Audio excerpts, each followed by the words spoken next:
This video examines the intersection of institutional failure, systemic dehumanization, and the political economy of high-density housing, presented as a criminal case study and psychological profile. Our analysis focuses on the broader implications of institutional failure and the systemic dehumanization inherent in current high-density housing models.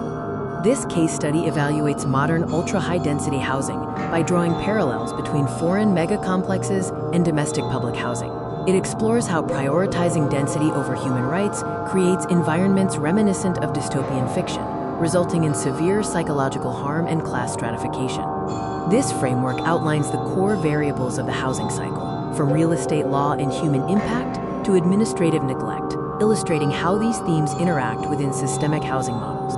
We first examine spatial oppression. The shift toward windowless micro-units commodifies space at the cost of tenant autonomy and health, while environments plagued by biohazards and poor maintenance foster a climate of systemic neglect. Next, we address operational failures. Current perimeter security often collapses due to poor maintenance, while surveillance systems frequently function as passive tools for control rather than active mechanisms for resident safety. While labor laws define worker protections, the implied warranty of habitability serves as a crucial legal floor for tenants. Attempts to normalize substandard living conditions through administrative inaction often directly conflict with these fundamental rights. This diagram illustrates the culture of impunity, showing how decision-makers often insulate themselves from the negative impacts of their policies, creating a disparity between their protected enclaves and the reality experienced by tenants.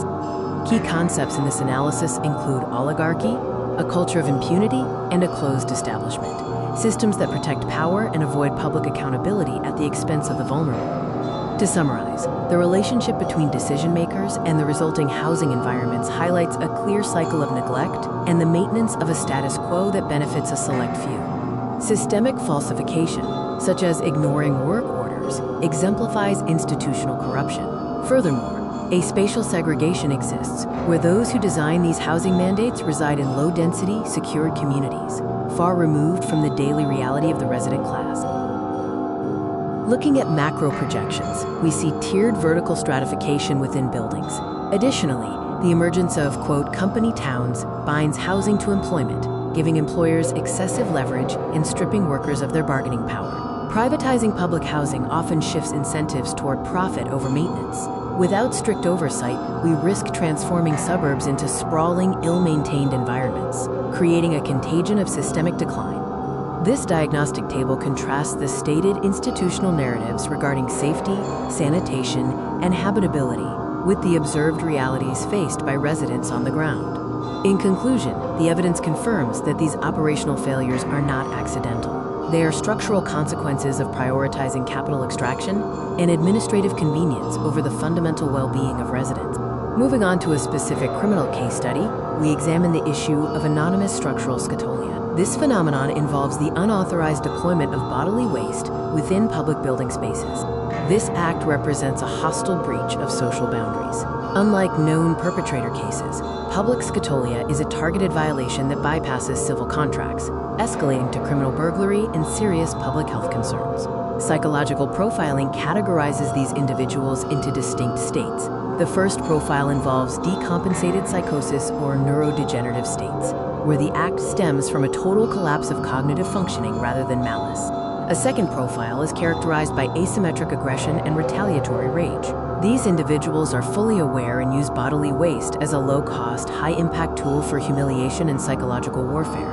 The third profile relates to substance-induced delirium. Acute intoxication can dissolve behavioral inhibitions, leading individuals to deface surroundings in an erratic manner without foresight regarding the severe legal consequences. Finally, the fourth profile, paraphilic scatologia, is rare and complex. Here, the offender derives deviant sexual or psychological gratification from the act, often exhibiting serial behaviors and leaving signatures. Beyond individual psychology, these acts reflect a broader form of fecal warfare. Historically and tactically, this involves using waste as a crude weapon to demoralize or humiliate target populations. Assessing the threat level of such perpetrators requires mapping their behavior against a clinical matrix, helping to differentiate between erratic outbursts and calculated predatory attacks. Mitigation strategies are essential. Buildings must treat these events as crime scenes, utilizing DNA isolation, geographic behavioral profiling, and target hardening to identify and stop offenders. Thank you for watching this profile. Stay safe.